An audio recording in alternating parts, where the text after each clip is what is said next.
Bonjour à tous. On se retrouve pour un nouveau webinaire. Il y en a peut-être parmi vous qui ont l'habitude. Euh, donc, je suis Olivier Décimat, je suis professeur de droit privé et de sciences criminelles et j'ai le plaisir de diriger un des deux départements de recherche qui est impliqué dans l'organisation du webinaire de ce soir intitulé Inflation. On connaît la chanson. Donc, la chanson. L'idée, j'ai un gros écho, je ne sais pas comment ça se fait, voilà. Euh, donc l'idée, comme les webinaires qu'on a pu organiser par le passé, c'est d'avoir un regard pluridisciplinaire, ouvert euh, et, euh, et actuel sur des questions de société et essentiellement des questions de société qui sont d'actualité. Et l'inflation est bien sûr au cœur des préoccupations françaises et mondiales en ce moment, euh, avec cette préoccupation qui est la nôtre au département de recherche, d'avoir une diffusion la plus grande et de dialoguer entre ce qu'on appelle parfois le grand public, entre guillemets, et enfin de provoquer un dialogue entre ce qu'on appelle parfois le grand public et le monde académique. Euh, un petit mot très rapide pour rappeler que les départements de recherche sont des structures de l'Université de Bordeaux qui regroupent l'ensemble de la communauté de recherche. Il y en a deux qui sont impliqués ce soir. Il y a le département Changes avec un chercheur du centre Émile Durkheim. Et puis, il y a également donc, le département droit et transformation sociale qui regroupe 8 unités de recherche, à peu près 550 personnes. Et nous avons deux chercheurs de l'ILD qui sont présents ce soir et qui vont se présenter, bien sûr. J'en profite pour dire un grand merci à Clémence Boineau, à Roman Garcia pour l'organisation de ce nouvel événement et pour remercier bien sûr nos trois panélistes qui, j'en suis certain, vont porter un regard éclairant sur la situation actuelle. Malheureusement, je ne pourrai pas rester parmi vous, mais le sujet me laisse penser que il aurait peut-être été utile que je libère mon agenda ce soir, mais malheureusement, je n'ai pas pu. Donc, je vous accompagnerai par la pensée. Je vous souhaite à tous et à toutes d'agréables échanges. Merci. Alors, merci Olivier. Je suis Romane Gracia, je vais représenter le département Changes avec Edwin pour ce webinaire. Pour ce qui est du département Changes, c'est le voisin du département DETS. Nous sommes une structure qui réunit 11 laboratoires de recherche avec des disciplines scientifiques très variées et complémentaires comme la sociologie, les sciences politiques, le droit, l'urbanisme, l'économie, l'anthropologie, la philosophie et bien d'autres. Et aujourd'hui, avec le département d'ETS, nous souhaitons partager avec vous une réflexion sur un sujet d'actualité, l'inflation économique. Et afin de vous permettre de réagir sur ce sujet, nous vous invitons à poser vos questions. Vous avez un onglet dédié à cela, l'onglet questions et réponses Q et R en bas de votre barre. Et vous pouvez aussi écrire vos remarques et apporter des informations si vous en avez. Donc, n'hésitez pas à réagir. Nous répondrons à toutes vos questions à la fin du webinaire. Donc, l'inflation, c'est certainement quelque chose dont vous avez entendu parler. C'est une notion peut-être un petit peu anxiogène. On parle d'inflation lorsque les prix des biens et des services augmentent globalement, pas uniquement le prix de quelques biens ou de quelques services. Non, là, on est vraiment sur du général. C'est un phénomène économique donc qui touche tout le monde, que ce soit les ménages, les entreprises ou les services publics. Tout le monde, certes, mais pas de la même manière et à différentes échelles. Et je vous propose, pour commencer ce webinaire, de se focaliser sur les services publics et notamment sur l'État et sa gestion de l'inflation. Et pour ça, je vais passer la parole à Quentin Guyard, qui est doctorant en droit public à l'Institut Léon Duguy. Quentin, je vous laisse la parole. Merci. Vous m'entendez? C'est bon? Ok, super. Alors, dans le cadre de ce webinaire donc, qui va porter sur l'inflation, il m'a paru intéressant de mettre en avant le rôle du droit à travers un exemple qui est susceptible de parler à tous. Il s'agit plus précisément de l'envolée des prix de l'énergie et en particulier de l'électricité. Alors d'un point de vue général, le droit constitue un outil qui permet d'une part d'empêcher ou de limiter les effets de l'inflation et d'autre part, lorsque cela est impossible, de prévoir comment lui faire face. En outre, précisons que cette notion d'inflation, elle est en définitive assez peu définie en droit. Et d'ailleurs, l'exemple de l'électricité le montre bien. Pourquoi? Parce qu'on parle davantage d'un objectif de lutte contre l'instabilité des prix, dont l'idée est de protéger le consommateur contre une hausse brutale et rapide des prix qui correspond peu ou prou à cette notion d'inflation. Alors, justement, l'étude de cette crise des marchés de l'électricité, eh bien, elle met en avant une situation assez intéressante d'un point de vue juridique. D'un côté, vous avez le droit qui a été mobilisé pour faire en sorte que les consommateurs, et en particulier les plus vulnérables, ne soient pas affectés par cette hausse importante des prix. À ce sujet, on relèvera la capacité d'adaptation du droit, puisque les outils qui existaient antérieurement à la crise eh bien, n'ont pas été suffisants pour empêcher sa survenance. En conséquence de quoi, les pouvoirs publics ont dû mettre en place des outils complémentaires et discutent même à l'heure actuelle d'une possible réforme générale du marché de l'électricité et de l'énergie. Mais de l'autre côté, il apparaît en définitive que cette protection accordée aux consommateurs, eh bien, elle n'est pas sans présenter des ambiguïtés, dans la mesure où, on le verra, elle ne les protège peut-être pas tant que ça. Avant tout ça, revenons succinctement sur cette crise. Pour en comprendre les causes, il faut s'intéresser un instant au mécanisme de formation des prix de l'électricité. Une partie du prix de votre facture d'électricité, eh bien, elle est liée au coût supporté pour produire cette électricité. Or, ces coûts de production suivent ce qu'on va appeler un ordre de mérite. En d'autres termes, plus la demande en électricité va augmenter, plus les centrales appelées pour répondre à cette demande eh bien, sont coûteuses. Dans l'ordre croissant, donc dans l'ordre de la moins à la plus coûteuse, vous avez successivement les énergies renouvelables, hydroélectricité, éolienne, etc., le nucléaire, puis viennent les centrales à gaz, au fioul et au charbon. Vous l'aurez donc compris, lorsqu'il y a une demande importante, nous sommes contraints de mobiliser des centrales polluantes.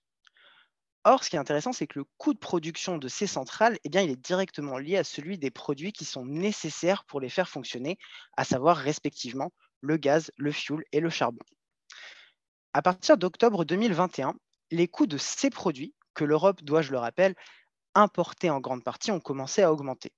Avec la guerre en Ukraine, survenue en février 2022, eh bien, ces coûts ont encore plus augmenté puisqu'une grande partie de notre gaz qui provenait de Russie eh bien, a été coupée. À cela s'est rajoutée une indisponibilité très importante des centrales nucléaires. En résumé, les prix ont augmenté et ce, malgré la présence de plusieurs outils juridiques pourtant prévus pour empêcher ce genre de situation de se produire. Le droit a donc dû s'adapter pour combler l'incapacité de ces outils à surmonter cette inflation et c'est ce que je vous propose de voir dans une première partie. Je diviserai mon propos en deux temps. Tout d'abord, il conviendra de voir qu'avant même cette crise de l'énergie que nous traversons, eh bien, il existait donc des outils juridiques censés protéger le consommateur de la volatilité des prix de l'électricité et donc d'une éventuelle inflation. Après tout, ce n'est pas la première fois que le marché de l'électricité est confronté à un phénomène d'inflation. Aujourd'hui, les médias le répètent sans cesse.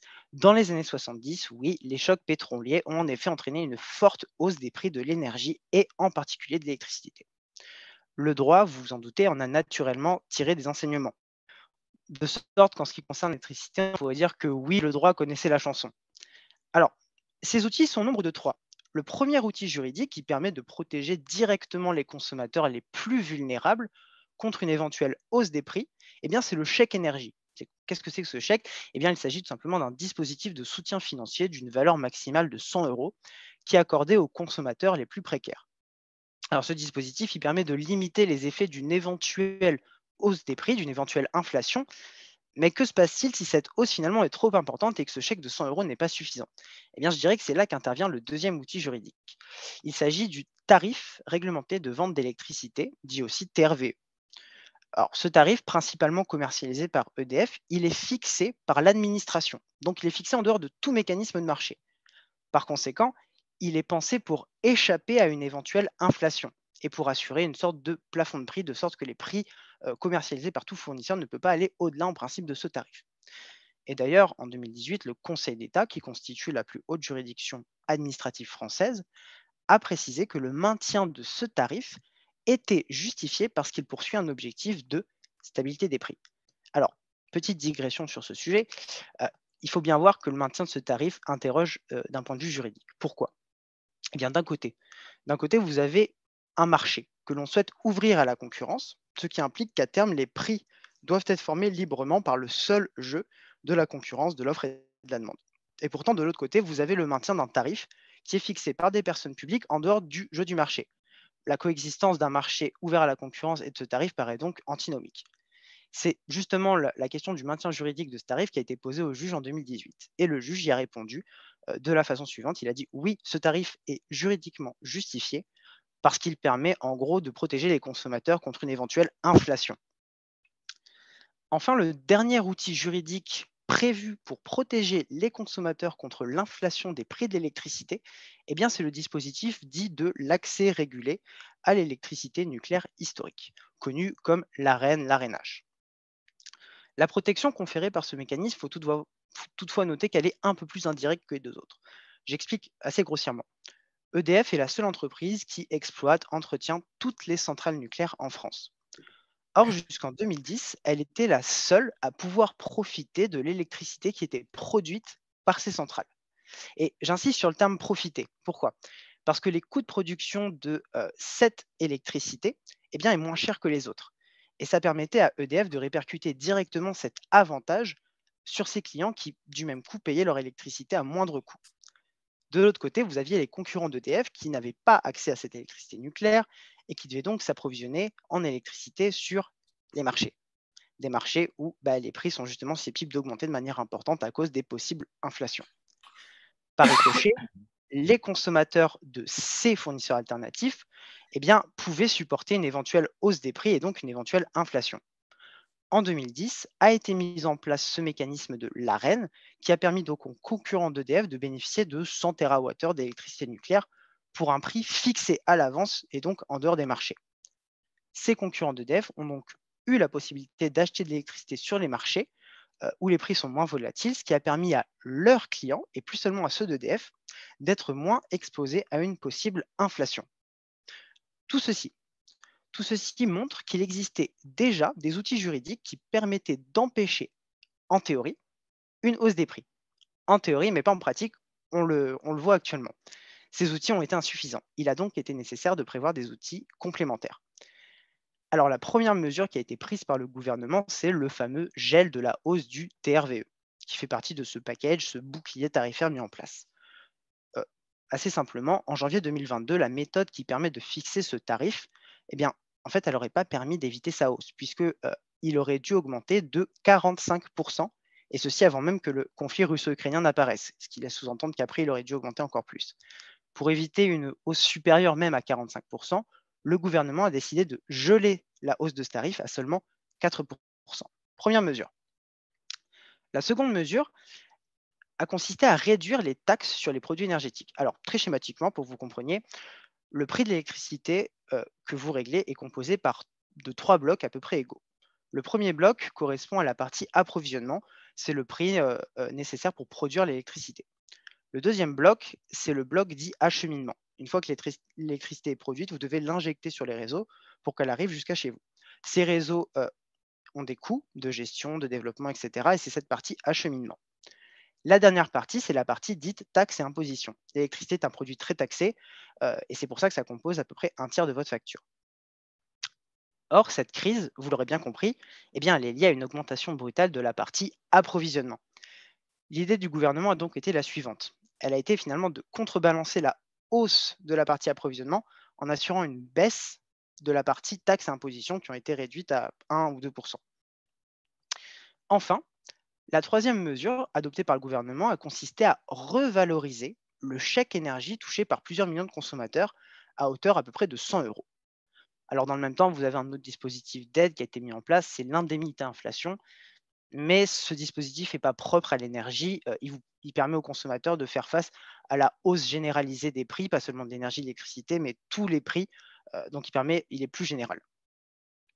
Quoi qu'il en soit, tous ces éléments finalement mettent en évidence que le droit, oui, était bien présent pour éviter cette inflation, mais qu'il était insuffisant et qu'il a donc dû s'adapter. Pour autant, ces dispositifs complémentaires eh bien, ils sont temporaires, de sorte qu'une réforme en profondeur du marché de l'électricité est aujourd'hui attendue tant au niveau européen que national, pour que de tels événements ne se reproduisent plus. Quoi qu'il en soit, il est possible de déduire de tous les éléments qui viennent d'être évoqués qu'il était a priori justifié de protéger les consommateurs contre cette hausse des prix. Pourtant, il existe des raisons juridiques permettant de relativiser ce bien fondé, et c'est ce que je vous propose de voir dans une seconde partie. Alors, pour, pour comprendre quelles sont ces raisons, il faut rappeler un élément relatif au phénomène d'inflation. L'inflation est souvent perçue comme le résultat d'une activité de spéculation, laissant supposer que économiquement elle n'est pas fondée. Alors il y a peut-être du vrai dans cette vision, je ne suis pas économiste, je laisserai l'économiste prendre la main sur ce sujet, mais il faut, à mon avis, tempérer cette idée. Pourquoi? Parce que le prix a une fonction très importante et qui est celle d'envoyer un signal. On parle d'ailleurs de signal prix. Ce signal doit refléter à un instant T l'équilibre existant entre l'offre et la demande. Et c'est d'ailleurs pour ça que le droit veille à ce que la formation des prix ne soit pas affectée par des pratiques spéculatives. Par conséquent, un prix important peut signifier qu'un produit est faiblement disponible malgré une importante demande. Et c'est justement le cas de l'électricité lors de cette crise. Si le prix de l'électricité a augmenté de manière si importante, eh bien c'est en partie lié au fait que le prix du gaz, dont dépend celui de l'électricité, a augmenté de manière considérable. Et la cause, elle est double. Une réduction importante de l'offre, mais qui est liée à une double raison, qui est premièrement la guerre en Ukraine, qui a conduit à une baisse importante des stocks de gaz qui nous sont livrés. Et la deuxième, c'est la faible disponibilité des centrales nucléaires et de l'électricité qui est produite par ces centrales. Dit plus simplement, si l'électricité coûte plus cher, eh bien c'est parce qu'elle est plus rare. Il faut donc se poser la question. Si l'objectif est de s'assurer que le consommateur conserve un accès à ce produit dans une période où ce produit est plus rare, est-il justifié de le protéger en évitant de lui faire supporter la hausse du prix de ce produit? Alors, j'explique. Dans le cadre de cette baisse de l'offre disponible, la principale mesure à adopter finalement devrait consister à réduire le volume de la demande pour assurer une sorte d'équilibre entre les deux. Et d'ailleurs, vous avez sans doute tous entendu parler du plan sobriété lancé par le gouvernement ainsi que de la liste des gestes simples à adopter pour la sobriété énergétique. Alors ces dispositifs sont nécessaires, hein, mais il faut s'interroger sur leur suffisance. Si on veut vraiment sécuriser notre approvisionnement et éviter que les consommateurs ne subissent des coupures, le meilleur moyen n'est-il pas de leur faire supporter, dans une certaine mesure, le poids réel de leur consommation? Aujourd'hui, l'électricité coûte cher et le cacher avec, en particulier, c'est la principale mesure qui est concernée par mon propos, mais avec le gel des tarifs susvisés, eh bien, c'est peut-être pas le meilleur moyen pour s'assurer que nous ayons vraiment un accès sécurisé à ce produit. Après tout, je prendrai l'exemple de nos voisins allemands et anglais. Ces derniers ont pendant un moment fait le choix de faire supporter à leurs consommateurs le prix réel de l'électricité. Par ailleurs, il faut bien se rendre compte que ces dispositifs de soutien, il va bien falloir les financer. Les consommateurs français vont très certainement, et c'est même certain, devoir verser pendant plusieurs années une contribution qui permettra de rembourser les frais qui ont été engagés par l'État pour les protéger. Enfin, je terminerai en soulignant une chose. Il faut bien prendre conscience que cette protection, elle est à contre-courant des exigences portées par la transition énergétique. Alors, je reviens rapidement sur cette transition. L'idée derrière celle-ci, c'est de passer d'un système carboné à un système décarboné et plus sobre en consommation. Alors, le droit prend naturellement en compte cette ambition et la traduit par des objectifs. Et le premier de ces objectifs, c'est précisément de maîtriser la demande d'énergie. Et pour que cet objectif soit satisfait, eh bien, il est nécessaire que le consommateur réduise et modifie sa consommation lorsque celle-ci est le plus nécessaire. Dans une certaine mesure, la transition énergétique entend donc responsabiliser le consommateur et en faire un acteur. Et pour cela, le recours à des signaux de prix est de plus en plus utilisé. D'ailleurs, si certains d'entre vous ont choisi une offre de fourniture heure pleine, heure creuse, voire une offre tempo, vous savez de quoi je parle. Pour les autres, eh bien, ces offres adressent justement des signaux de prix aux consommateurs qui ont pour objectif de leur indiquer des moments où consommer est plus coûteux et donc plus risqué pour le système électrique. Pourquoi? Justement pour les inciter à décaler ou effacer leur consommation. Or, ces offres, il faut bien voir qu'elles ont vocation à être généralisées. C'est la Commission de régulation de l'énergie, c'est l'autorité administrative chargée d'assurer le bon fonctionnement de ces marchés qui le dit. En d'autres termes, Si on veut réussir la transition énergétique, il faut s'assurer que les consommateurs maîtrisent leur consommation en étant attentifs et réactifs à ces signaux de prix. Et dans ce cadre-là, cette crise que nous vivons, elle aurait finalement pu constituer un bon moyen pour faire prendre conscience aux consommateurs de cette exigence et on aurait pu commencer à les sensibiliser à ces signaux de prix. Alors, je conclurai en précisant une chose, attention, je ne suis pas en train de dire que l'État n'aurait pas dû intervenir pour protéger les consommateurs de cette hausse des prix, bien au contraire. Évidemment, il était nécessaire de protéger les consommateurs et en particulier les plus précaires. Mon propos a simplement pour objectif de montrer les questions juridiques qui peuvent se poser quant à la pertinence de ce soutien public. Et je vous remercie pour votre attention. Je vous remercie, Quentin. Je rappelle au public qu'il est possible de poser vos questions ou d'écrire vos remarques dans l'onglet Q&R, questions-réponses. Alors, on va rester dans le domaine de l'intervention de l'État, puisque je vais passer tout de suite la parole à Matteo Bartolucci, maître de conférence en droit public à l'Institut Léon Dubuis, qui va nous parler, plutôt nous montrer que l'inflation économique a des conséquences sur la loi et quelles sont-elles. Matteo, je vous passe la parole. Merci beaucoup, Romane. Je suis ravi d'être avec vous ce soir et je commencerai en remerciant Clémence Boineau et puis Romane Gracia également, qui ont œuvré et qui ont bien œuvré à l'organisation de cet événement. Je vais donc vous dire quelques mots à propos de l'inflation économique, avec moi aussi une casquette de juriste. Cela, j'en conviens, peut paraître inhabituel ou paradoxal, et il est vrai que les juristes parlent en général assez peu de l'inflation, qui n'est pas un concept qui relève directement de leur champ disciplinaire. Quand les juristes parlent d'inflation, ils le font en fait, et en général à propos de l'inflation normative, c'est-à-dire pour dénoncer l'accroissement des lois et des règlements dans le pays. Pourtant, l'inflation économique, et notamment lorsqu'elle est brutale, et c'est le cas aujourd'hui, elle intéresse elle aussi le monde juridique. C'est ce dont je voudrais vous convaincre aujourd'hui. Les particuliers sont évidemment touchés par l'inflation, leur pouvoir d'achat baisse, ainsi que la valeur de leur épargne, et l'État peut difficilement y rester insensible. De la même manière, l'inflation touche aussi les personnes publiques, l'État, les collectivités, les établissements, et c'est plus rarement souligné, mais ces personnes publiques, à cause de l'inflation, peuvent plus difficilement assurer leurs différentes missions. Pour le dire autrement, les conséquences de l'inflation dépassent largement la sphère économique. Elles affectent les orientations autant que les conditions de l'action publique. C'est ce que je vais essayer de vous montrer maintenant en dressant un panorama de l'essentiel des réactions de l'État face à l'inflation. Finalement, mon propos sera beaucoup plus général que celui de Quentin et résumera comment l'inflation a été prise en compte par le droit et par l'État. Deux grandes directions peuvent être dégagées. D'une part, l'État doit adapter son action publique pour maîtriser les conséquences de l'inflation. D'autre part, l'État va devoir maintenir un certain niveau d'action publique, alors même que l'inflation vient augmenter ses coûts. En somme, on attend de l'État qu'il protège face à l'inflation, et ce sera une première partie, et on attend de l'État qu'il fonctionne également malgré l'inflation, ce qui sera l'objet d'une seconde partie. D'abord, l'idée de protection par l'État. Pour éviter que les conséquences de l'inflation ne soient trop brutales, l'État a décidé de multiplier les aides, ce qui naturellement pose la question du financement de ces aides. S'agissant des aides qui ont été distribuées, ce sont des aides qui visent à la fois les citoyens, les entreprises, les collectivités ou même les agents publics. Ces aides s'inscrivent dans le modèle d'un État protecteur qui intervient pour lutter contre les effets indésirables du marché. L'intervention est une intervention directe de l'État qui passe par du droit dur, et deux lois contiennent aujourd'hui l'essentiel du dispositif normatif mis en place, la loi portant mesures d'urgence pour la protection du pouvoir d'achat et la loi de finances rectificative qui ont toutes les deux été promulguées le 16 août 2022. Sans être exhaustif, il est possible de lister quelques-unes de ces aides.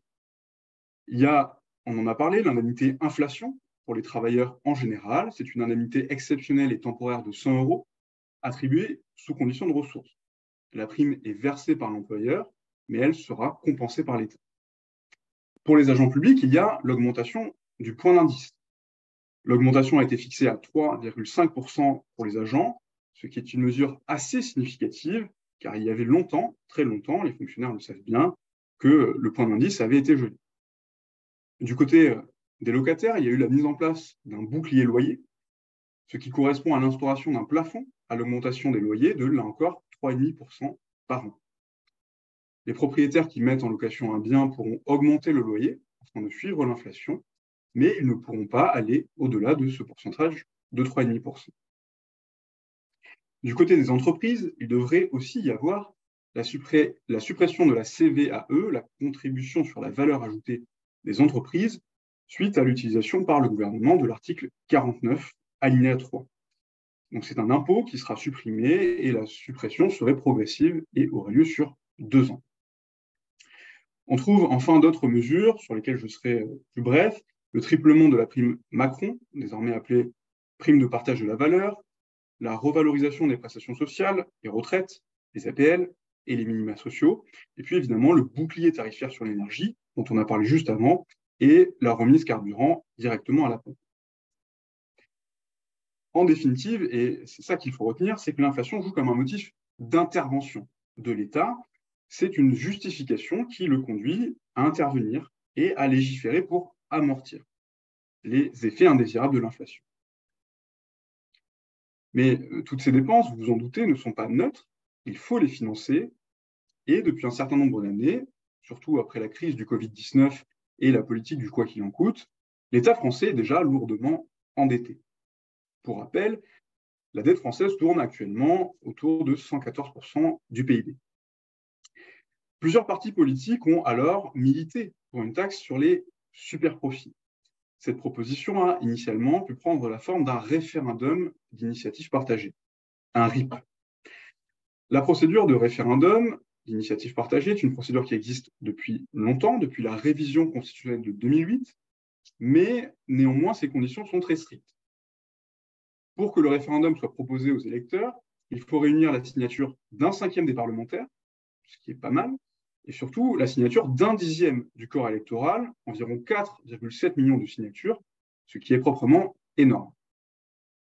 Ces seuils sont presque illusoires, et il y avait pour cette raison peu de chances que la procédure aille jusqu'au bout. De toute façon, le Conseil constitutionnel a prématurément mis un terme à la procédure sur un autre motif. Dans une décision du 25 octobre 2022, les juges constitutionnels ont estimé que la proposition de loi ne portait pas au sens de l'article 11 de la Constitution sur une réforme relative à la politique économique de la nation, dès lors qu'elle aurait, et ce sont les mots des juges constitutionnels, pour seul effet d'abonder le budget de l'État. En droit français, il faut le savoir, un référendum ne peut concerner que certains objets définis par la Constitution, et la présente proposition de loi a été regardée par les juges comme étant hors champ. Par ailleurs, une idée semblable de taxe sur les superprofits avait été défendue directement à l'Assemblée nationale et un amendement avait été adopté à l'initiative du MoDem. Cependant, le gouvernement a encore fait usage de l'article 49.3 de la Constitution et l'amendement n'a pas été retenu dans le texte final. Rejeté, pour l'instant au niveau national, la perspective d'une taxe sur les superprofits a toutefois été évoquée au niveau supérieur, c'est-à-dire au niveau de l'Union européenne.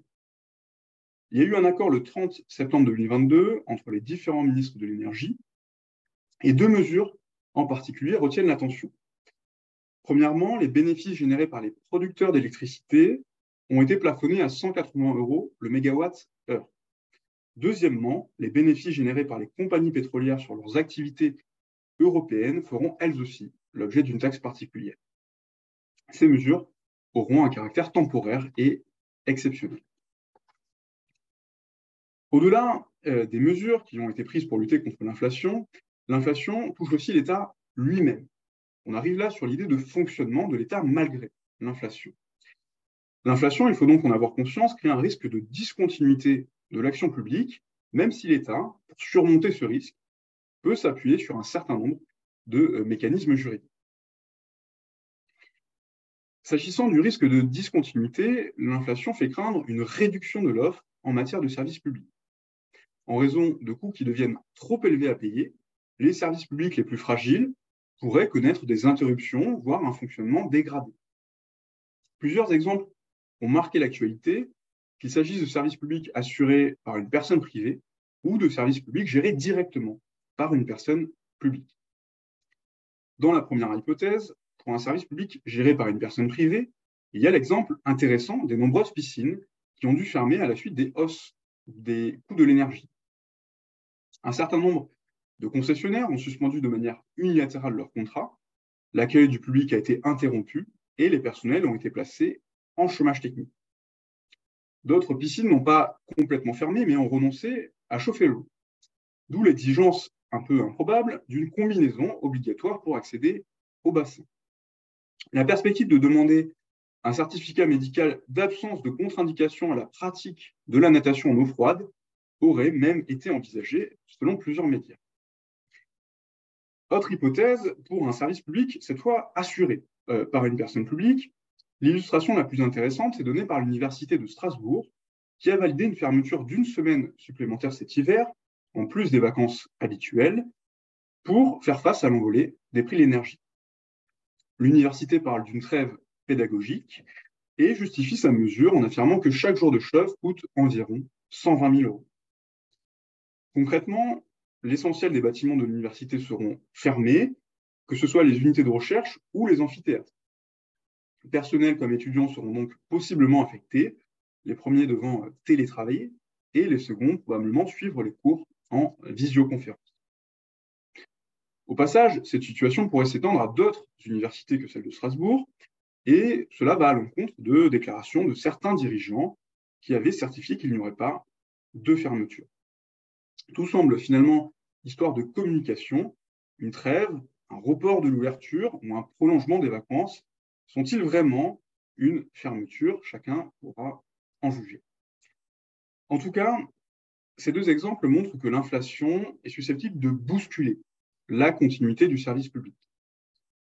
Avec la mutabilité et l'égalité, la continuité est l'un des 3 principes qui animent le régime juridique des services publics, que l'on appelle aussi les lois de Rolin.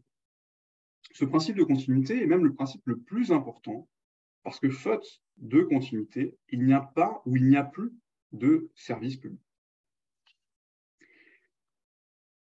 Ainsi, et pour maintenir malgré tout la continuité des services publics, de l'action publique en général, le droit français connaît un certain nombre de mécanismes. Avec l'inflation actuelle, ces mécanismes reviennent sur le devant de la scène. Ils permettent à la personne publique de s'assurer que les missions d'intérêt général soient correctement réalisées. Dans la première hypothèse, c'est-à-dire l'hypothèse d'un service public confié par contrat à un délégataire privé, la situation est assez simple. L'inflation entraîne des surcoûts pour le prestataire du fait de l'augmentation brutale des prix de l'énergie ou des matières premières, et il faut donc maintenir la relation contractuelle, éviter que la mission de service public en souffre et soit finalement abandonnée. En premier lieu, il est possible pour les co-contractants d'introduire dans les contrats des clauses de révision des prix. Mais ces clauses ne suffisent pas forcément à régler le problème et surtout, tous les contrats ne prévoient pas ce genre de clauses. En second lieu, l'administration et son partenaire peuvent aussi recourir à une modification du contrat par avenant. Si ce genre de modification est en principe possible, elle reste néanmoins très encadrée. Pour ne pas fausser ou ne pas contourner les procédures de concurrence qui sont imposées par le droit de l'Union européenne, la modification est soumise à des conditions strictes. En troisième et dernier lieu, si la personne publique n'accepte pas la modification du contrat, la personne privée peut toujours réclamer l'application de la théorie de l'imprévision. C'est une vieille théorie qui a été consacrée en 1916 par le juge administratif suite à la guerre et à l'époque à l'augmentation imprévisible du prix du gaz. Devant le juge, cette théorie dit que l'entreprise privée a droit, pour l'aider à poursuivre l'exécution du contrat qu'elle est tenue d'assurer, à une indemnisation partielle. En quelque sorte, les deux co-contractants doivent partager les coûts imprévisibles. Quoi qu'il en soit, et pour s'assurer que la personne privée exécute correctement sa mission, la personne publique possède à sa disposition des sanctions contractuelles qui existent même dans le silence du contrat.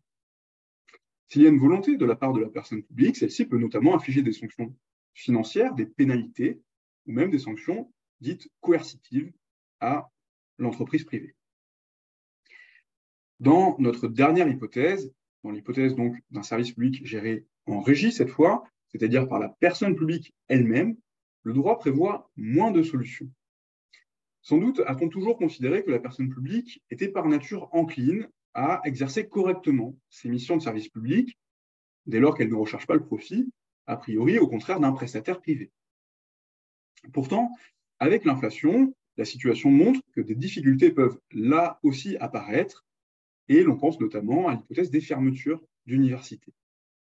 Il reste alors la possibilité de faire un recours devant le juge en tant qu'usager et d'invoquer la continuité du service public. Cependant, au contentieux, la portée de ce principe de continuité reste relativement mesurée. Le juge administratif exige que l'usager ait un accès normal au service, mais il prend concomitamment en compte les aléas qui peuvent s'imposer aux autorités gestionnaires. Ainsi, en cas d'un recours juridique contre la fermeture ou le fonctionnement dégradé d'un service public pour cause d'inflation, il n'est vraiment pas sûr que le juge tranche en faveur des usagers. La question, néanmoins, serait intéressante. Merci pour votre écoute. Je vous remercie, Mathéo. Et je vais passer tout de suite la parole à Edwin Lehéron, qui est professeur de sciences économiques au Centre Émile Durkheim et à Sciences Po Bordeaux. Edwin, vous allez nous parler de la différence entre l'inflation ressentie et l'inflation objective, et surtout de la notion de justice sociale et inflation. Je vous laisse la parole. Merci. Merci de me donner la parole. Et très heureux d'intervenir ce soir. Donc, évidemment, à point de vue d'un économiste, je remplacerai un peu également Marc-Alexandre Sénégas, donc, qui devait intervenir aussi. Donc, j'ai pris un petit peu son domaine d'action. Je resterai du coup assez général, puisque l'idée est de parler maximum 15 minutes. Donc, je commencerai en un premier temps à définir l'inflation. Un deuxième temps, un peu les origines, d'où elle vient, et peut-être différencier l'inflation d'aujourd'hui avec la période célèbre d'inflation des années 70-80. Ensuite, donc oui, on parlera des implications en termes d'inégalité, et puis on pourra donner aussi quelques généralités peut-être sur l'action et politique monétaire et que faire face à cette inflation. Alors déjà, comment on définit l'inflation chez les économistes? Comme une hausse auto-entretenue du niveau général des prix. Et quand on prend les prix, c'est généralement les prix à la consommation.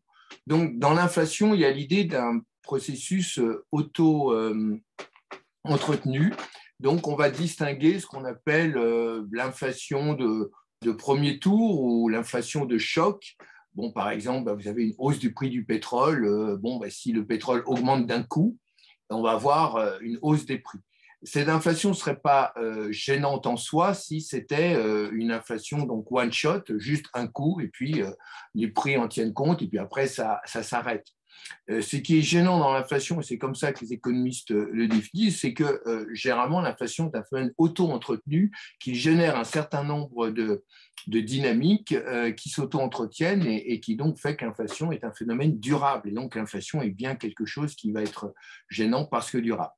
Typiquement, la hausse du prix du pétrole ne va pas s'arrêter en général au premier choc. Il va y avoir ce qu'on appelle une inflation de second tour, puisque tout le monde utilise du pétrole, de l'énergie, les transports, pour faire de la chimie, pour faire énormément de choses. Donc finalement, petit à petit, cette hausse va contaminer l'ensemble des coûts de production et cette inflation va diffuser.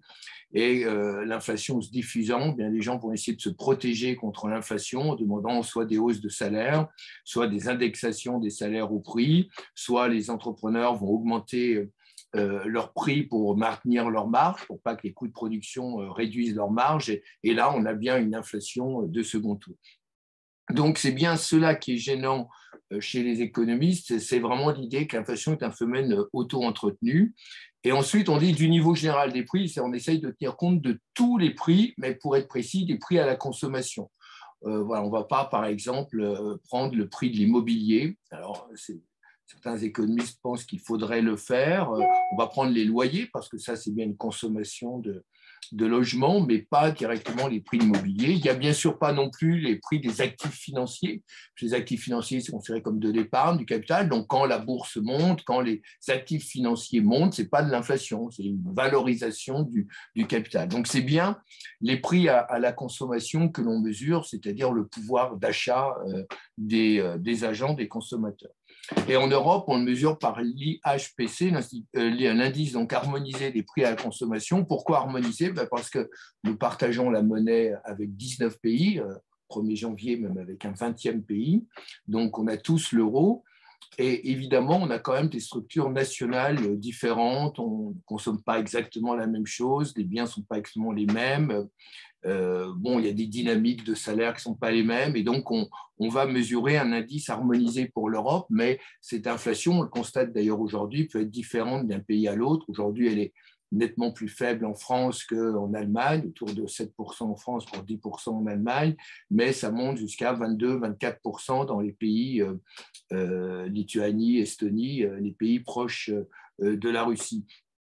Donc, évidemment, l'indice d'inflation européen ne veut pas dire exactement que tous les pays, évidemment, en Europe ont le même. Voilà un peu pour la définition de l'inflation. Alors, ensuite, on a vécu une longue période que les économistes ont appelée de la grande modération. On n'a pas eu d'inflation, en gros, depuis le milieu des années 90 jusqu'à 2020. On avait même un danger inverse après la crise financière de 2008, c'était le risque de déflation, c'est-à-dire que les prix baissent. Et les prix baissent, c'est très gênant pour les économistes, parce que quand les prix baissent, l'intérêt qu'on a en tant que consommateur, c'est de ne pas acheter, d'attendre, puisque comme les prix baissent, plus on attend, moins on achètera cher. Mais comme tout le monde attend d'investir, attend de consommer, eh bien, l'économie s'arrête en attendant que les prix baissent, et plus l'économie s'arrête, plus les prix baissent. Et on rentre dans une dépression qui est très, très forte. Donc, ça a été plutôt le danger des années 2008, 2010, jusqu'à 2020 avec le Covid. Et donc, on avait oublié même cette question, cette chanson de l'inflation. Et là, on a bien un retour de cette vieille chanson des années 70-80, qui a été une période de relativement forte inflation en Europe, avec des taux autour de 15-17% dans les années 70, et puis qui s'est légèrement atténué dans les années 80. Alors, quelle est la différence entre l'inflation des années 70 et celle d'aujourd'hui? Elle est à la fois des origines, je dirais, communes, on va retrouver un petit peu les mêmes choses, mais ensuite, sa dynamique est tout à fait différente. On aura plutôt une inflation par la demande dans les années 70 et plutôt une inflation par l'offre aujourd'hui. Mais au départ, ça vient de la même chose, c'est-à-dire une hausse du prix de l'énergie.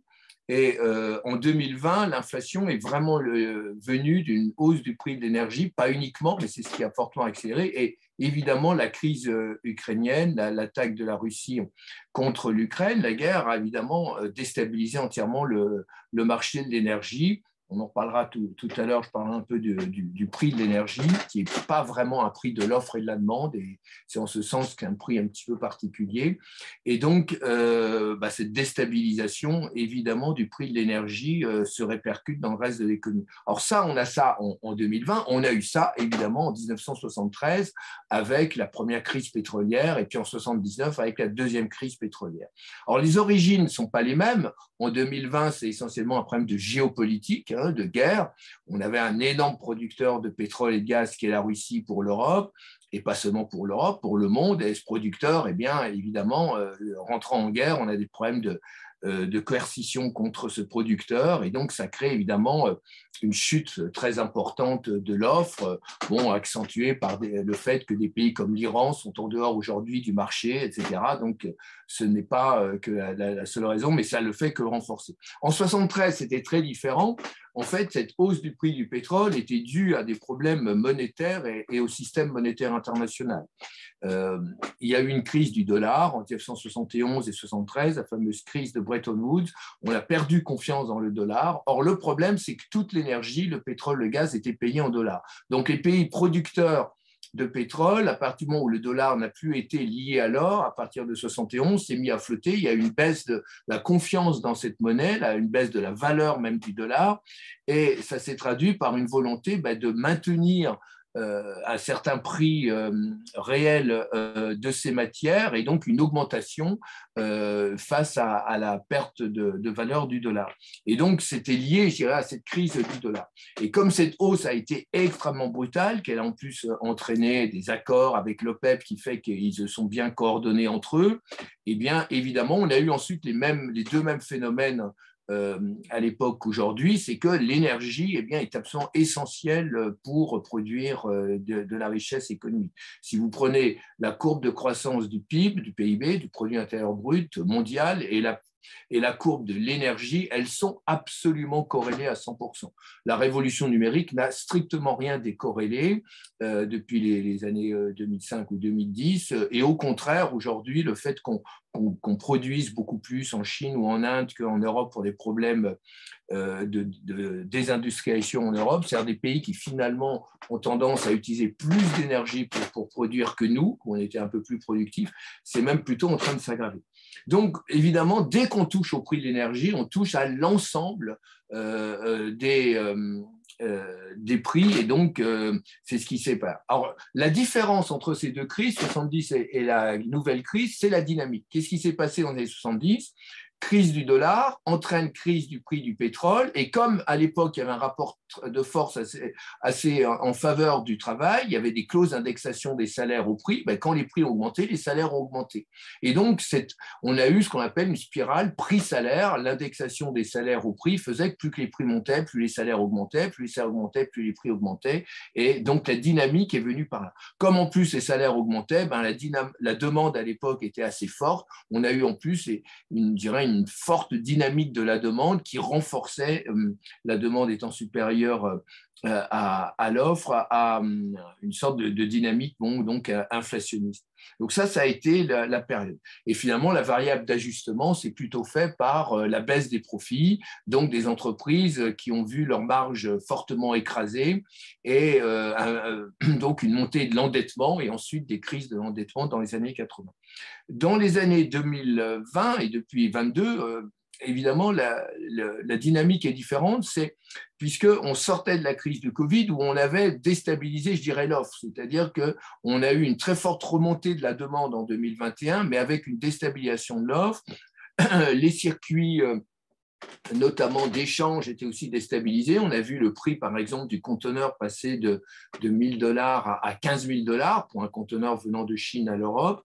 Quand un conteneur passe de 1 000 à 15 000, ça se traduit par les prix. Et ça va bien au-delà du prix de l'énergie. Et donc, on a eu un petit blocage au niveau de l'offre qui a aussi touché beaucoup de produits agroalimentaires pour des raisons qui n'ont rien à voir avec l'Ukraine, mais par exemple de production faible en Argentine. Donc, tout ce qui était produit agroalimentaire a été touché, a été rare. Une partie de la chaîne de production avait été déstabilisée parce qu'on produit beaucoup en Chine, et avec le Covid, les Chinois ne produisaient plus ou ne produisent plus autant qu'avant.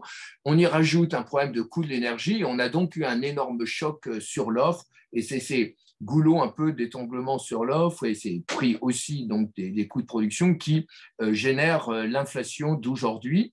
Mais cette inflation d'aujourd'hui, dans certains pays, se traduit aussi aujourd'hui par une inflation un peu de second tour, c'est-à-dire une hausse des salaires. Voilà un peu pour les deux dynamiques un peu différentes de l'inflation. Alors, juste un petit mot sur le prix des matières premières et en particulier de l'énergie. Ce ne sont pas des prix qui se fixent par l'offre et la demande. Ce ne sont pas des prix, ce qu'on appelle le comptant. Si on prend le prix du pétrole, eh bien, le pétrole est échangé une quarantaine de fois avant d'être livré. Ce sont des prix, ce qu'on appelle futures, qui sont déterminés sur les marchés dérivés et non pas sur les marchés au comptant. Et quand on a des prix fixés par les marchés dérivés, eh bien, on a des prix qui sont entièrement des prix d'anticipation. On anticipe l'offre, on anticipe la demande. Et donc, comme on avait anticipé une reprise après le Covid, très forte anticipation de la demande, et puis une anticipation de la chute de l'offre avec la crise de l'Ukraine, eh bien, évidemment, les prix ont très, très fortement monté, alors qu'en fait, on constate qu'en termes d'offres et demandes de consommation, on n'est pas si déstabilisé que ça.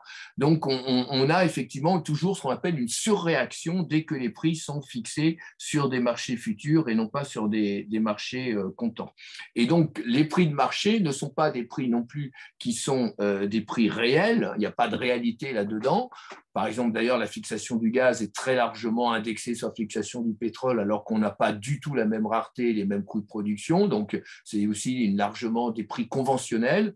Mais là, à nouveau, eh bien, sur les marchés étant des marchés à nouveau qui anticipent les prix futurs et qui prennent des contrats sur le futur pour se protéger contre les variations, on a eu tout de suite dans le prix du marché aujourd'hui, eh bien, des anticipations très inquiétantes du futur.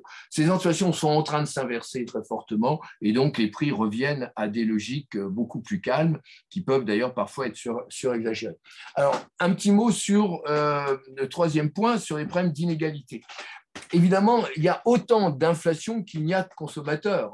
Si, par exemple, vous êtes quelqu'un qui n'a pas de voiture et qui vous chauffez au bois, eh bien, le coût du pétrole et du gaz ne va pas vous toucher, ou pas directement, indirectement, mais pas directement. Si vous allez essentiellement dans vos loisirs au restaurant et au cinéma, bah, c'est le prix du restaurant et du cinéma qui va vous impacter. Chaque consommateur a son propre panier de consommation et donc il n'y a pas d'inflation qui serait absolument identique pour chacun. Donc, évidemment, le ressenti est par définition différent de l'inflation calculée parce que, de toute façon, ce n'est plus qu'un ressenti, c'est que personne n'a le même niveau, je dirais, de sensibilité au prix. Donc ça, c'est très important à comprendre. Globalement, quand on fait des indices de prix aux consommations, on prend un couple avec 2 enfants dans une ville moyenne. Voilà. Mais ça ne traduit pas obligatoirement le pouvoir d'achat d'un couple qui aurait 3 enfants dans le monde rural ou d'un célibataire à Paris. C'est des choses très, très différentes. La CGT, par exemple, mesurait un indice qui correspondait à un couple d'ouvriers en banlieue parisienne avec 3 enfants et on avait des différences tout à fait notables. Donc, c'est normal qu'on ait des ressentis différents. On va être très sensible à certains prix. En plus, il y a des logiques psychologiques là-dedans. Ce qu'on paye en cash avec du liquide, eh ben, on sera plus sensible que des fois des prix qui sont des abonnements que l'on ne voit pas augmenter et qui augmentent. Alors, au-delà de ça, ce qu'on constate, c'est que le monde rural est évidemment aujourd'hui beaucoup plus touché que le monde urbain, parce que le monde rural est souvent beaucoup plus dépendant de la voiture. Là aussi, ça ne sert à rien d'envoyer un prix signal pour arrêter de rouler en voiture, puisque ce sont qui n'ont pas le choix. Donc, le signal n'est pas toujours quelque chose qui est efficace. Ça peut être, bon, voilà, si vous habitez à Paris, de toute façon, pas besoin d'envoyer un signal sur le prix de l'essence, puisque vous utilisez des transports en commun, mais dans le monde rural, ce n'est pas possible. Donc, là aussi, on a beaucoup de gens qui finalement subissent ces prix. Et plus on est dans le monde rural, plus on est entre guillemets modeste, voire même pauvre, plus on est finalement victime de ces prix et on a une grande difficulté à y échapper. Donc, ce qu'on constate, c'est que le monde rural est plus touché, qu'on constate aussi que les gens les plus modestes sont plus touchés, simplement parce que dans leurs revenus, ils vont consommer plus que les gens qui ont des revenus très importants, qui vont épargner une partie de ces revenus. Donc, ils vont avoir dans leur salaire une partie beaucoup plus importante contaminée par cette inflation à la consommation. On constate aussi que l'inflation va toucher plus les jeunes quand ça touche le logement, et c'est le cas un peu aujourd'hui. Ça va toucher plus les personnes âgées quand c'est plus des questions des fois liées à la nourriture. Donc, on voit que l'inflation, évidemment, a des impacts en termes égalitaires très différents. En conclusion, je dirais que l'inflation touche essentiellement les gens modestes et ruraux aujourd'hui et beaucoup moins les gens aisés et urbains. Et donc, ça, il faut en tenir compte. Et je rajouterais qu'en Europe, bien évidemment, les pays de l'Est qui étaient très dépendants de l'énergie russe sont beaucoup plus touchés que des pays comme la France où l'énergie est nucléaire et donc ou en partie nucléaire, et donc en partie finalement peu sensible au choc direct, ou moins sensible en tout cas, au choc direct. Donc là aussi, ça explique, ceci explique cela. on rajoute que tout ce qui a été le bouclier, dont tu as expliqué dans la première intervention, a permis évidemment de ne pas rentrer l'inflation aujourd'hui dans les prix, parce que c'est l'État qui a pris en charge, pour pas loin de 100 milliards, ces coûts. Mais évidemment, il faudra bien un moment les arrêter, et donc l'inflation sera sans doute plus lissée dans le temps, mais le lissage permettra peut-être d'éviter une indexation des salaires au prix qui aurait entraîné une dynamique, comme on le voit en Allemagne aujourd'hui, avec des hausses de salaire de plus de 20% qui génèrent ça. Et je terminerai en 2-3 minutes sur la lutte contre l'inflation. Ben, en général, on considère que c'est la politique monétaire qui en est en charge. On a beaucoup reproché aux banques centrales d'avoir créé beaucoup de monnaie après la crise de 2008. C'est un faux reproche, parce qu'en fait, tout ce qu'on a appelé quantitative easing, ces politiques des banques centrales, c'est essentiellement de la création de monnaie banque centrale et non de monnaie qu'on utilise, nous, agents économiques, entreprises, ménages, pour consommer. Ce n'est pas la même monnaie. La monnaie banque centrale, c'est une monnaie qui est seulement utilisée par les banques et pas par les ménages. Donc, finalement, ce gonflement énorme du bilan des banques centrales ne s'est pas du tout traduit par un gonflement de la masse monétaire. Donc, l'inflation est bien liée par les coûts de production, par le coût de l'énergie. Aujourd'hui, on estime autour de 40% l'impact de l'énergie et l'inflation, et non par ces politiques monétaires là.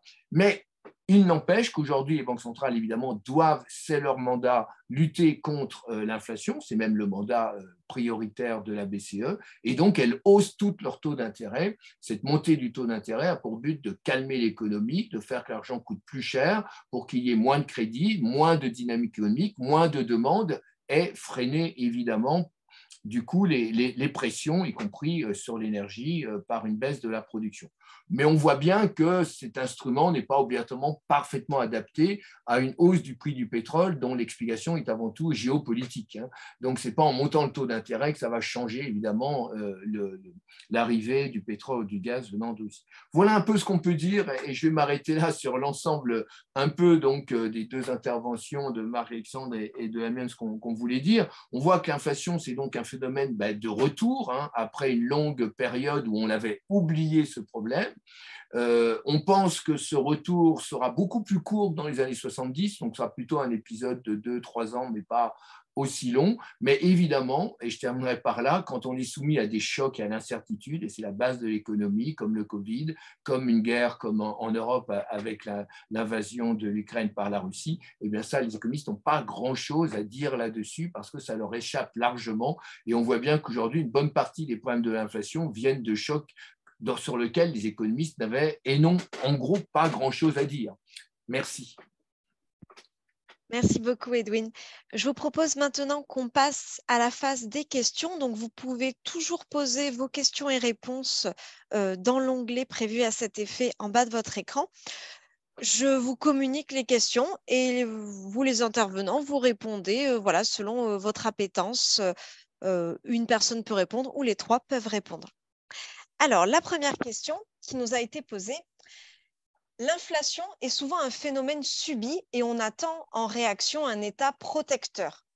Mais le problème n'est-il pas le manque d'anticipation des acteurs de droit dans la réflexion autour des règles juridiques? Pour le cas de l'énergie, par exemple, RTE et Enedis alertaient sur les risques liés à la libération du marché, aussi bien sur la gestion des finances que géopolitique. Donc voilà, est-ce qu'il n'y avait pas moyen d'anticiper cela? Je vais peut-être me porter volontaire. J'ai l'impression que le sujet, l'exemple en question me parle un peu. Donc, alors je ne sais pas si le problème, c'est le manque d'anticipation dans la réflexion des règles juridiques par les acteurs de droit. Donc, je suppose que par acteurs de droit, peut-être que c'est notamment les universitaires, etc., qui réfléchissent aux règles juridiques, à anticiper, etc. J'ai l'impression que finalement, la réflexion qu'il y a pu avoir sur l'anticipation des règles juridiques, les acteurs de droit étaient assez réactifs, assez présents. Et les exemples finalement utilisés, l'AREN, l'obligation d'achat, le montrent. Pourquoi?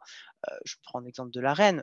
Rapidement, des critiques ont été formulées sur son caractère asymétrique, sur le manque de révision, etc. L'obligation d'achat, c'était la même chose. Rapidement, le caractère excessif de certains tarifs a été dénoncé par les acteurs de droit, etc. Donc, pas sûr que les acteurs de droit n'aient pas été au rendez-vous. De la même manière, pas sûr qu'on ait, un petit peu pour caricaturer, mais une boule de cristal nous permettant finalement d'anticiper. Alors, je caricature un petit peu, et par exemple, la guerre en Ukraine, évidemment, on ne pouvait pas l'anticiper. Pour autant, là où je peux partager un petit peu les idées qui ont été évoquées dans cette question, c'est que par contre, évidemment, on est sur un marché où la disponibilité du produit électricité, gaz et pétrole est tellement tendue que finalement, il était assez logique qu'une telle situation arrive à un moment donné. Bon. Alors, le problème est peut-être davantage politique. Voilà, ce n'est pas la faute des acteurs de droit, c'est la faute des acteurs politiques, on va dire.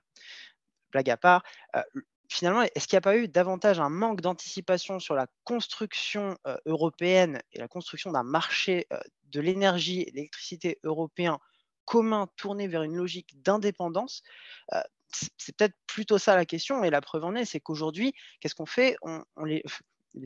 Ça me fait penser un petit peu au propos de Mathéo, mais là, il y a une inflation d'idées, de propositions législatives sur des lois d'urgence pour accélérer sur les énergies renouvelables, pour accélérer sur le nucléaire. Et là, la deuxième question qui se pose, c'est est-ce qu'on fait bien les choses dans l'urgence? Je n'en suis pas sûr. Donc, la réflexion est peut-être de ce point de vue-là, surtout que je pense que là, la leçon à tirer peut-être de cet épisode d'inflation, c'est que l'énergie, ça nécessite une réflexion sur le temps long. Et là, on est en train de faire une réflexion, j'ai l'impression, sur le temps court. Je pense que la communauté juridique est mobilisée justement pour souligner ce problème et pour dénoncer les éventuels problèmes qui se posent avec les nouvelles règles qu'on propose. Donc voilà, c'est ma réponse. Alors, l'économiste a peut-être aussi un petit point à dire. Moi, je pense qu'il y a une vraie responsabilité de l'idéologie libérale qui s'est imposée depuis les années 80. C'est-à-dire qu'on a beaucoup cru que le marché était le lieu parfait de l'adaptation au choc et que le marché ferait toujours mieux quelque part que l'État. C'est une phrase de Reagan, l'État n'est pas la solution, l'État est le problème. Et je crois que cette véritable idéologie, puisqu'on l'a vu un peu s'imposer partout, est clairement assez problématique sur ces questions parfois de prix et d'énergie notamment. Bien évidemment, comme je l'ai dit, l'économiste et nous et l'entrepreneur et tout le monde est soumis à une incertitude radicale. Personne n'avait vu le Covid, ce choc d'offres, personne n'avait vu l'attaque géopolitique et donc le choc géopolitique. Donc ça, c'est évident. Mais par exemple, si on prend avec la Russie, en tant que producteur, voulait beaucoup des contrats très longs, des contrats 10 ans, 15 ans, et y compris des contrats en euros. Voilà, les contrats en euros. Pourquoi? Parce qu'ils avaient peur des États-Unis, ils avaient peur du dollar roi, et donc, alors que jusque-là, l'énergie était entièrement fixée en dollars. Et l'Europe a signé pas mal de contrats en euros, mais régulièrement, la réponse des Européens, c'est dit on ne veut pas de contrats longs, on préfère avoir des contrats courts qui respectent la logique de marché. Ça nous a servi dans un premier temps quand les prix étaient plutôt à un moment à la baisse, notamment à cause de la crise de 2008, mais ça nous dessert aujourd'hui très clairement. Et l'avantage des contrats longs, c'est qu'on arrive à lisser.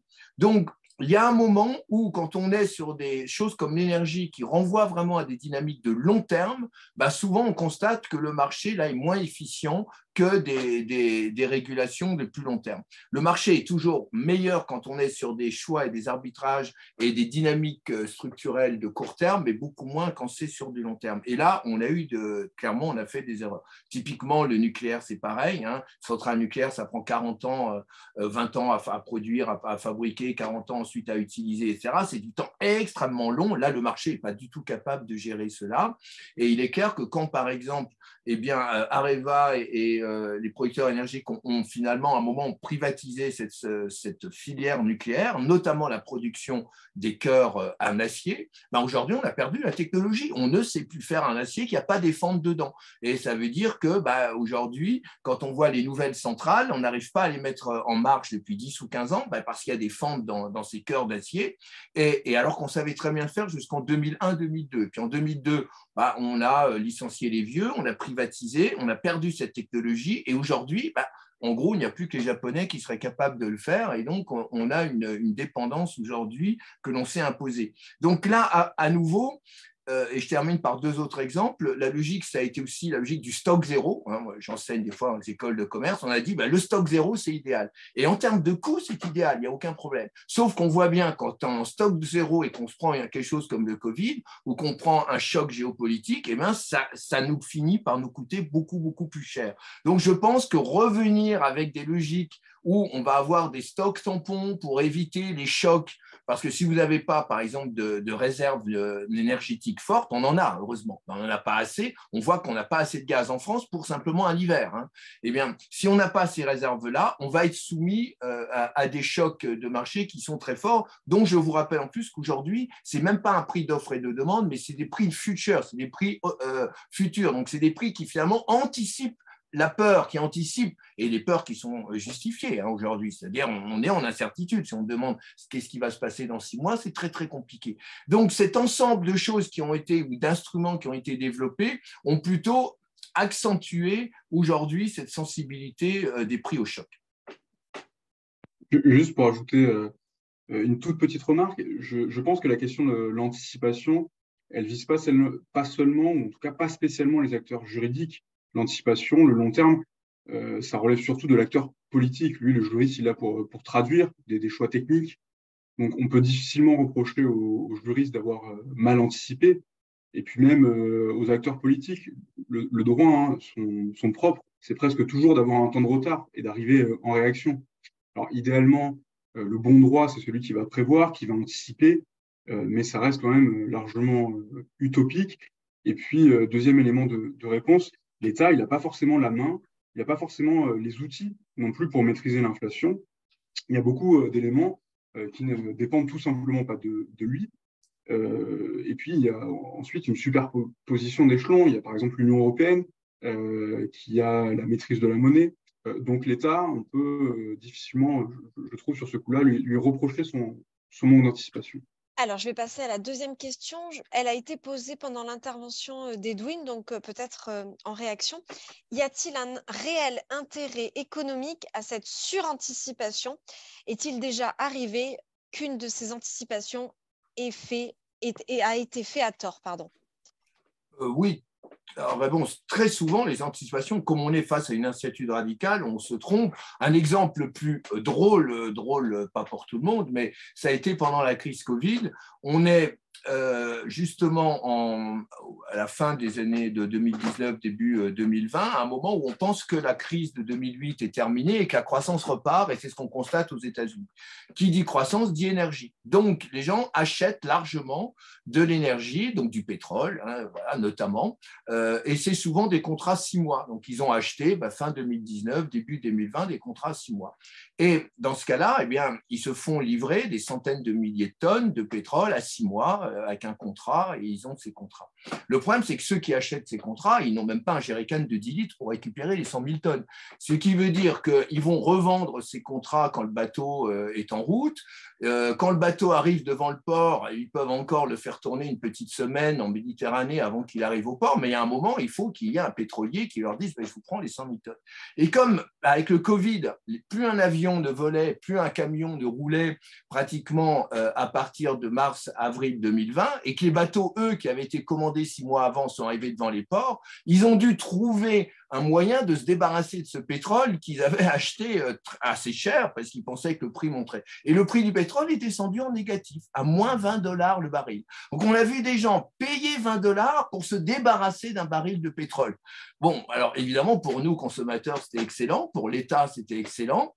Mais évidemment, pour les spéculateurs qui avaient pensé qu'il y aurait un boom de la demande et qui sont dû payer 20 $ pour se débarrasser de leur cargaison, parce qu'à un moment, le capitaine du bateau dit « moi, j'ai une autre demande et donc il faut me débarrasser de la cargaison », on voit bien que les anticipations surréagissent souvent des phénomènes qui n'ont pas été prévus. Et je comprends bien que les gens qui avaient anticipé n'aient pas prévu le Covid. Personne n'avait prévu que fin février, fin mars, on allait confiner. C'est quelque chose qu'on n'avait jamais vu. Hein. Donc, on voit bien que ce n'est pas parce qu'ils ont été bêtes, idiots, hein, pas du tout, c'est pas tout ce que je dis. Simplement, ils n'ont juste pas prévu quelque chose d'exceptionnel qui fait que tout d'un coup, la demande s'était chutée. Donc, ça arrive très souvent.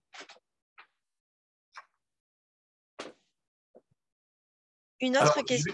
Je vais terminer en 1 minute pour dire une chose de positif. Pourquoi est-ce qu'on fait ça? C'est aussi pour lisser les revenus des producteurs. On a commencé ça avec les agriculteurs. Donc, les agriculteurs produisent du blé. On peut avoir des récoltes qui sont bonnes ou mauvaises. Et souvent, ce qu'on fait aujourd'hui, c'est que l'agriculteur va vendre dès le mois de février la récolte qui va arriver au mois d'août.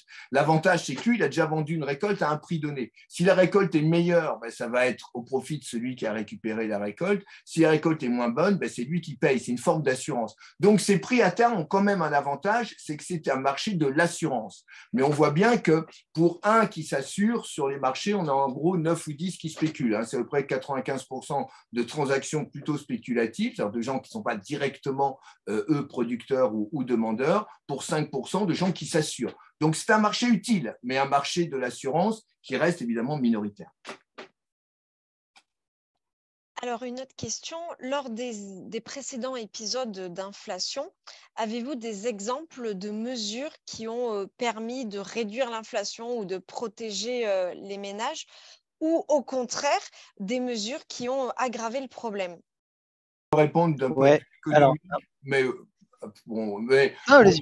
il y a quelque chose qui a été pris dans les années 70, très classique, c'était le blocage des prix. On bloquait les prix, c'est-à-dire l'État fixait les prix et empêchait que l'inflation donc ne bouge les prix finaux. Ça ne marche pas bien, puisque ça a été dit, il y a des dynamiques derrière qui sont des dynamiques de prix de production, de coûts de production, de marché. Et donc, ça marche des fois sur des temps très courts, ou ça peut marcher sur certains marchés qui ont été déstabilisés par un choc, parce qu'on va essayer de gérer par justement des stocks, etc. Mais globalement, les systèmes de blocage des prix qui ont souvent été faits n'ont pas marché, et surtout quand ils durent un peu longtemps. Ça peut marcher sur 2 mois, 3 mois, etc. Donc voilà typiquement les mesures qui ont souvent été prises et qui ont été relativement peu efficaces. Les mesures qui ont été souvent efficaces, on peut parler de ce qu'a fait Macron là, c'est d'essayer effectivement de prendre en charge un coût comme le coût de l'énergie pour que finalement ça ne se traduise pas par une demande salariale ou une demande de hausse du prix des salaires pour compenser l'inflation, qui fait qu'ensuite on rentre dans une spirale prix-salaire qui risque de recréer des dynamiques inflationnistes plus fortes. Parfois, c'est mieux de dire « Ok, je vous prends ça en charge ». Pourquoi? Parce que l'État a la capacité de gérer peut-être sur 2, 3 ou 4 ans un choc dont on estime que là, il va plutôt durer 6 mois. Donc, à nouveau, c'est de la gestion temporelle. Mais si le coût de l'énergie monte pendant 3 ans, ça ne pourra pas le faire. Donc là, à nouveau, c'est de dire, je pense que l'énergie, et à mon avis, le pari n'est pas totalement faux, puisqu'on voit le prix de l'énergie aux États-Unis qui est déjà en dessous d'avant la crise de l'Ukraine. Donc, on peut penser que le prix de l'énergie ne monte que 6-8 mois. Dans ce cas-là, l'État lisse cette hausse en la prenant en charge, et puis lui, il va gérer le coût sur 2 ou 3 ans. Là, ça peut marcher, mais si ce sont des vraies dynamiques de coûts de production, ça ne marche pas. Moi, je voudrais donner un autre exemple, toujours sur cette période que vous évoquiez, c'est la période des années 70. Et là, peut-être justement pour essayer d'anticiper des réflexions sur les règles à venir, pour montrer qu'il faut peut-être apprendre de ce qu'on a fait et de ce qui a marché.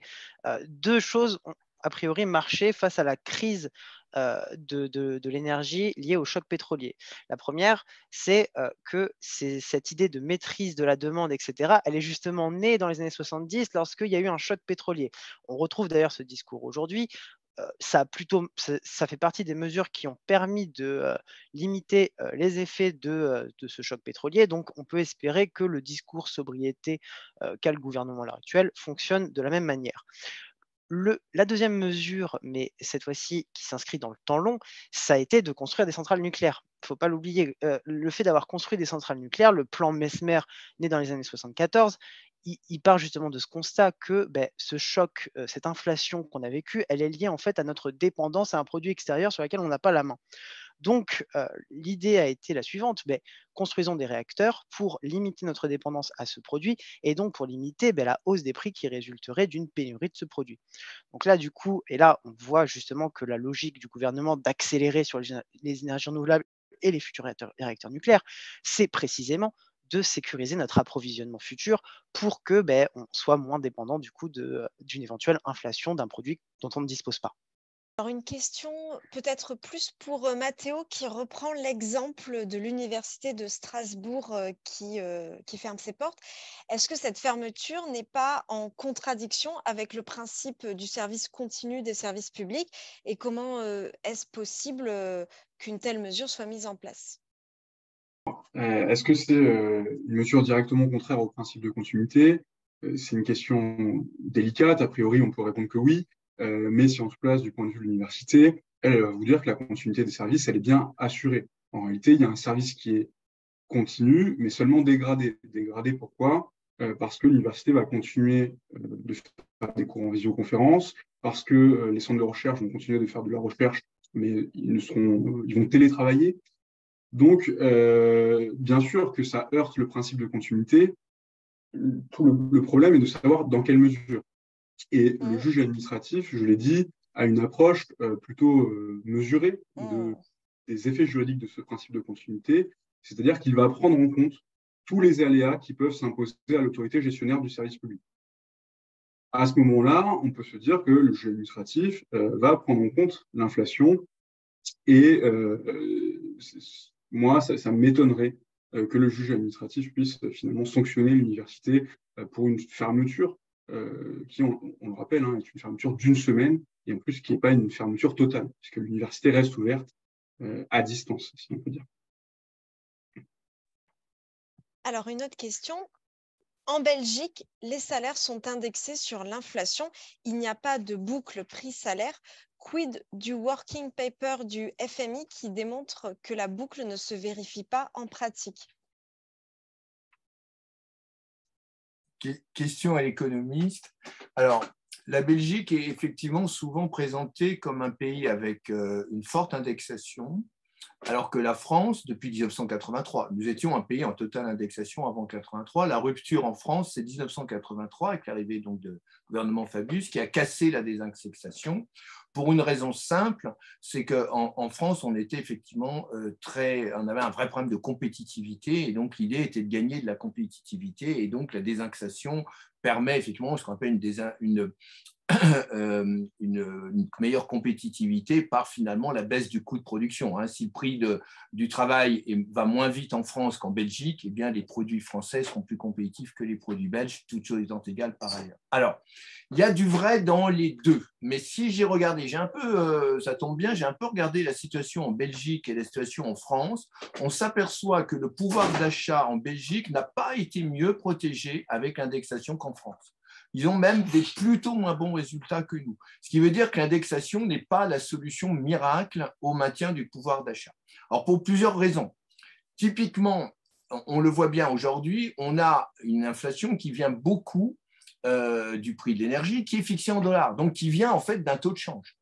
On voit bien que le dollar qui avait monté fortement depuis un an par rapport à l'euro, on était à 1,18 encore il y a un an et demi, on est descendu à 1 euro. Eh bien, c'est cette énorme baisse, je dirais, d'à peu près 15% de l'euro, s'est traduit par une hausse automatique de l'énergie de 15%.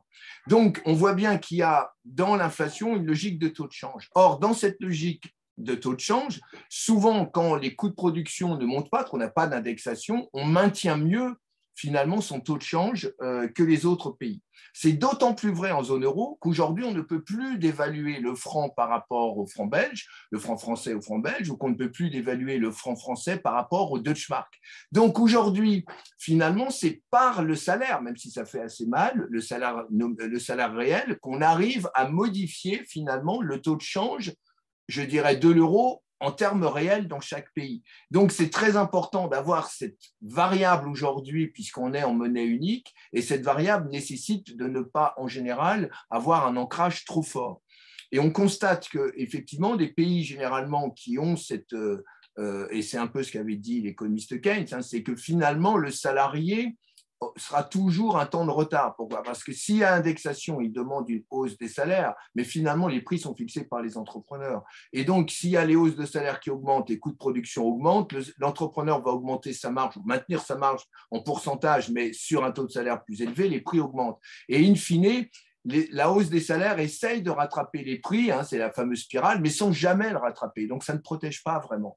Il y a un moment, il faut mieux casser cette dynamique et avoir une stabilité du coût de production en termes de salaire. Et donc, aujourd'hui, le vrai problème pour maintenir le pouvoir d'achat des travailleurs, ce n'est pas l'indexation, qui, à mon avis, est un faux problème, enfin, surtout une fausse solution et un piège, c'est évidemment de remodifier le partage de la valeur ajoutée. C'est que dans les années 70, le travail était en position de force et c'était les profits qui finalement étaient la variable d'ajustement, alors qu'aujourd'hui, on constate que les profits sont constants, dans une approche qui est beaucoup plus financiarisée du capitalisme, et que c'est finalement le travail qui va faire la variable d'ajustement.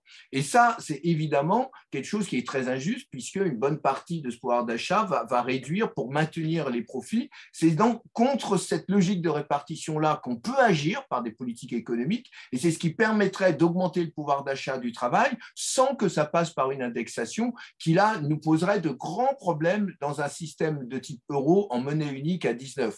Donc, pour moi, l'indexation en France serait vraiment un gros problème, mais en revanche, derrière, il y a d'autres solutions à mettre en place qui sont une nouvelle politique de répartition en Europe en général et en France en particulier. Et la Belgique, donc, n'est pas malgré ça. Et deux dernières choses, ce n'est pas totalement vrai quand on dit qu'en France, il n'y a pas d'indexation puisque le SMIC est indexé. Et donc, il y a quand même une indexation par le SMIC qui a tendance à contaminer ensuite les autres revenus. Et en Belgique, l'indexation est limitée à des taux maximum d'indexation, ce qui fait que quand l'inflation est très forte, il y a aussi des protections, ce qui fait qu'on ne peut pas en plus totalement opposer le modèle français au modèle belge. Et on va terminer par une dernière question qui s'aventure sur des terrains écologiques. L'inflation permet-elle de décarboner la planète? Écologie et inflation sont-ils compatibles? En général, l'inflation, enfin, tous les phénomènes d'inflation ont permis d'arriver à une amélioration de l'environnement et donc des exigences écologiques. En revanche, là où je pense que la question va peut-être dans ce sens-là, je me trompe peut-être, j'espère pas, mais c'est que la crise que nous vivons, effectivement, est susceptible d'accélérer la transition énergétique et donc par ricochet la transition environnementale, les exigences écologiques, etc. Pourquoi? Pour toutes les raisons qu'on vient d'évoquer avant, c'est-à-dire que on dépend d'un produit qui est par définition carboné, dont l'Europe ne dispose pas, et donc ça implique pour que ce genre d'événement ne se produise plus, que l'on aille vers une décarbonation de notre mix énergétique, et donc on passe par des solutions alternatives telles que les énergies renouvelables, la maîtrise de la consommation, qu'on accélère également sur le stockage, etc., que les consommateurs deviennent des acteurs investis dans la transition énergétique. Donc, en l'espèce, cette inflation-là, oui, je pense, et c'est mon avis, elle est de nature à favoriser le renforcement des exigences écologiques. Toutes les autres, je ne sais pas. Moi, je ferai peut-être une non-réponse en 30 secondes. C'est une question très, très complexe, hein, extrêmement intéressante, mais très complexe. Les économistes sont très divisés là-dessus. Moi, personnellement, je suis assez mitigé sur l'impact positif. Bien sûr que la hausse du prix des énergies carbonées devrait faire de la substitution positive, etc. Le problème, c'est que pour l'instant, on n'a pas de substitution énergétique qui nous coûte moins cher. Voilà. Même si on prend le nucléaire et qu'on intègre dans le nucléaire toute la post-production, c'est-à-dire le fait de pouvoir démembrer une centrale, la gestion de ses coûts post, etc., on s'aperçoit qu'on a un coût énergétique aussi extrêmement élevé. Donc, le problème, c'est qu'on n'a pas pour l'instant une solution énergétique qui est vraiment plus rentable. Si je prends par exemple les voitures électriques qui devraient remplacer les voitures à essence, eh bien, en Allemagne, les voitures électriques utilisent un mix électrique qui est très carboné et au bout du compte, eh bien, le choc en termes de CO2 est plus élevé parce que d'abord, il faut changer les voitures, donc il y a un problème aussi de renouvellement. Hein. On est en train de faire de l'obsolescence programmée par des changements de voitures avec des voitures qui roulaient très bien. Et reproduire une voiture électrique, c'est un coût carboné colossal. Et quand on calcule en termes de cycle de vie le produit total de la voiture électrique, moi, c'est pas moi, mais j'ai des thésards physiciens qui ont travaillé avec nous et qui essayent de travailler ça. Leur conclusion, c'est que par exemple, une voiture électrique est infiniment plus carbonée in fine qu'une voiture thermique aujourd'hui. Donc aujourd'hui, on fait des solutions qui semblent être des modèles décarbonés, mais qui ne me semblent pas toujours une véritable solution. Donc, j'en dirai pas plus. J'espère, hein, j'aimerais que oui, mais pour l'instant, je suis beaucoup moins optimiste que cela. à part ce qui a été dit avant, c'est que ça peut-être nous faire des économies. Et ça, les économies d'énergie, c'est toujours une bonne chose. Mais pour avoir à nouveau, comme je vous l'ai dit, suivi la courbe, la courbe consommation énergétique, pour l'instant, est exactement calée. Alors, ça dépend de l'énergie, mais toute l'énergie ensemble à celle du PIB. Le numérique, par exemple, nous fait consommer autant que l'économie non numérique. Donc, croire, par exemple, qu'avec la numérisation, on va moins consommer d'énergie, c'est un non-sens. Au contraire, l'énergie numérique fait consommer autant que ce qui n'était pas numérique. Donc là aussi, un gain qu'on a espéré il y a 10 ou 15 ans, voilà, on va plus à construire des CD, on va juste se transférer des petits fichiers et puis c'est réglé. Au bout du compte, le transfert des fichiers consomme autant que fabriquer un CD, voire plus. Alors, je vois qu'une dernière question est arrivée et ensuite on arrête là. Au Maroc, les prix sont actuellement très élevés alors que les salaires restent stables. Ma question, quelles sont les causes de ce déséquilibre entre les prix et les salaires et quelles sont les mesures que le gouvernement doit mettre en place pour réaliser cet équilibre? Bon, l'économiste, là, ne va pas résoudre en 30 secondes la question du Maroc. Espérons peut-être qu'ils battent la France à la Coupe du Monde pour redonner du moral effectivement, on s'aperçoit, blague à part, que les pays émergents souffrent beaucoup plus que nous. Pour une raison que j'ai dit tout à l'heure, c'est qu'ils sont très dépendants de leurs importations au dollar. Aujourd'hui, il y a une très forte hausse du dollar, qu'en plus le dollar, pour des politiques de lutte contre l'inflation aux États-Unis, et bien que la Federal Reserve, la Banque centrale américaine, monte fortement les taux d'intérêt. Cette montée des taux d'intérêt dans la zone dollar fait que les monnaies des pays périphériques et des monnaies, je dirais, secondaires, eh bien, sont attaquées. Et comme ils importent énormément de biens en dollars, eh bien, il y a une montée très forte du prix de l'importation. Cette montée du prix des importations font que leur déficit commercial a tendance à se creuser, ce qui attaque leur monnaie. Comme leur monnaie est attaquée, eh bien, ça renforce encore le prix d'importation et ils rentrent dans une spirale, hausse de l'inflation, hausse du déficit extérieur, perte de confiance dans la monnaie. Ils peuvent des fois s'en sortir en montant les taux d'intérêt à des niveaux astronomiques, ce qui tue l'économie et ce qui aggrave le problème. Bon, alors, le Maroc, c'est encore moins grave qu'un pays comme la Turquie, 85% d'inflation aujourd'hui, effondrement absolument de la valeur de la monnaie. Le Liban, j'en parle même plus, la monnaie a quasiment disparu, tout se fait en dollars.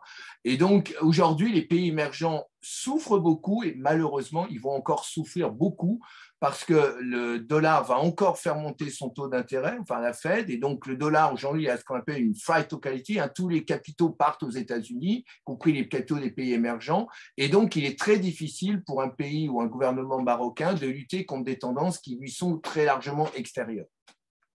Voilà. Désolé de faire une note pas très optimiste.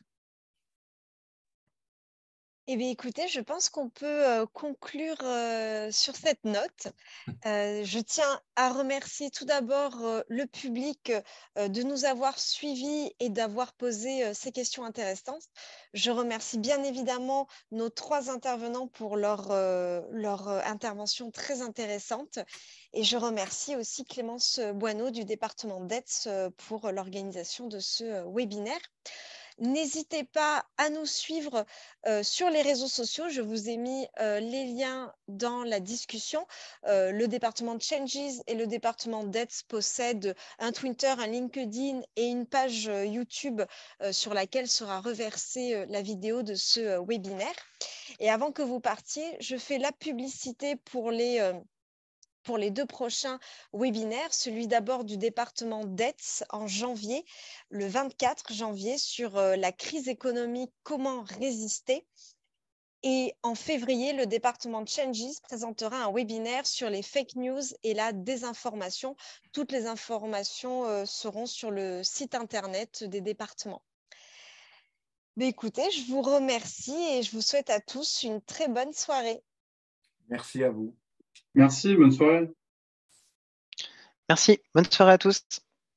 Merci à vous.